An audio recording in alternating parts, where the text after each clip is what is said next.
Hi all you lovely kings, queens, and in-betweens. My name is Elaine, and today I'm going to be talking about one of Big Potato Games' latest games, True Crime Stories. In this game, you play as a member of the U.S. Postal Inspection Service, which is one of the oldest federal law enforcement agencies in America. And your job is to solve a case. These are all cases that have been solved in the past, which is why this is called True Crime Stories. There are 3 levels of difficulty, easy, medium, and hard, and you can choose which difficulty you want to play at, but it's suggested you start at the easiest and work your way up. There are 3 different crimes to solve in all, and each crime should take about 60 minutes or more to complete. Presumably, you could play with as few or as many people as you like, but I could see it getting a little crazy with too many people. I would box things in at around 5 people maximum just to keep things relatively sane and clean. Simply because you're going to be passing a lot of paperwork and information back and forth, and it'll get a lot harder to do with the more people you're playing with. To play, you pick out your case, and then you read whatever is inside, follow the clues, and hopefully solve the case. And that's basically all the direction you get. Now that you know how this game works, I'm going to provide my review.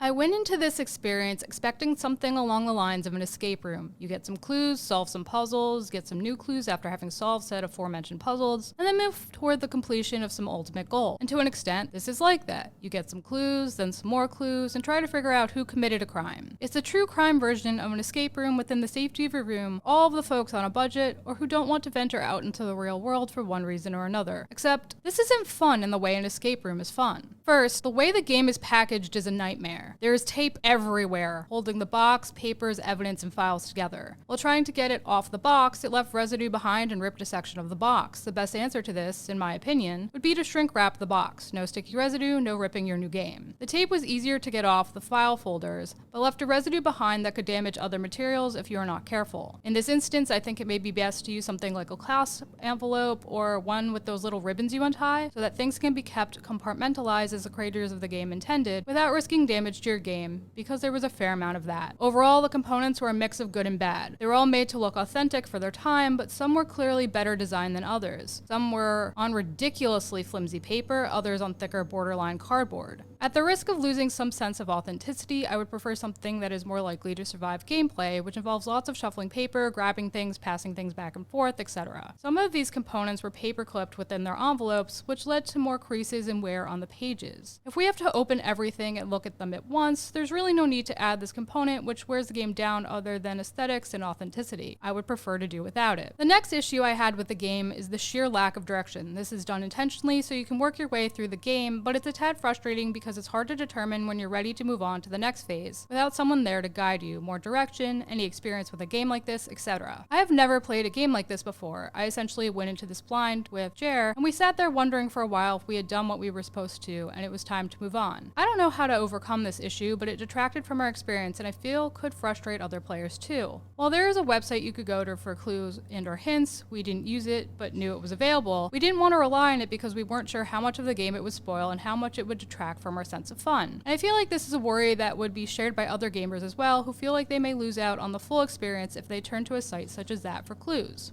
Additionally, I'm a firm believer that everything I need to play should be in the game box, so having to navigate to a website or grab something from within my house to play really frustrates me. Warning! Light spoilers on game mechanics. But wait, you might say, you don't have to use a website. It's entirely optional. Wrong. There is also a website to submit evidence in order to continue your gameplay. It left much to be desired. It tells you to select the pieces of evidence, and if you're right, you get to move on, and if you're wrong, well, tough cookies. The problem with this site is A, it's rather buggy and doesn't function the way it's supposed to all the time. For example, it tells you were wrong even when you were right, keeping you from being able to progress your story. And B, it's oddly not the most intuitive. I kept clicking on the evidence and it highlighted the evidence with the word select. I was like, yay, I did the thing and went to submit said evidence, but the site kept clearing my page. I was like, the heck? I kept trying this over and over thinking it was a glitch and then maybe an issue with the device I was using to play. It's not. You have to double click in order to lock in your evidence. It doesn't tell you this on the website. I realize adding this information may ruin your sense of immersion a bit, but it would also eliminate a major source of frustration because it took me and Jer several minutes to figure this out and advance our game. And I highly doubt we were the only ones or will be the only ones. This frustration was compounded by the buggy nature of the website itself. If you're going to force players to use a website for their gameplay, please make sure it's working properly because it's really frustrating when you get stuck and can't figure out why on earth why. Finally, we felt that the game's demands for more evidence were a tad overkill and that there wasn't enough to go on when you're not doing well, especially when submitting evidence to the buggy site and when you didn't wish to use clues. And if you like this sort of thing, the replayability is extremely limited. You have 3 cases to solve total in the entire game of varying difficulty levels. Once those have been solved, that's it. It's essentially impossible to derive further enjoyment out of the game because you know how it works and who did what. I suppose you can watch your friends or family play and guide them, but that's not an enjoyable experience for some people. Well, it may be for others. More than anything, overall, the lack of guidance, buggy site, lack of replayability,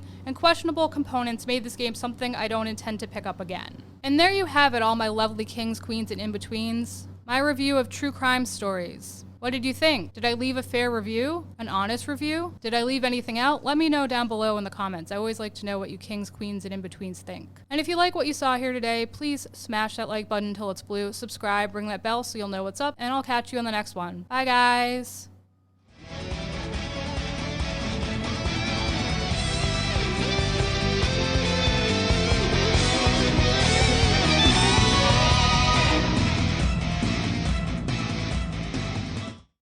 Hi, Tisha Valenza, aka Poison Ivy, and you've just been watching King's Entertainment Reviews. Don't forget to like, subscribe, and watch.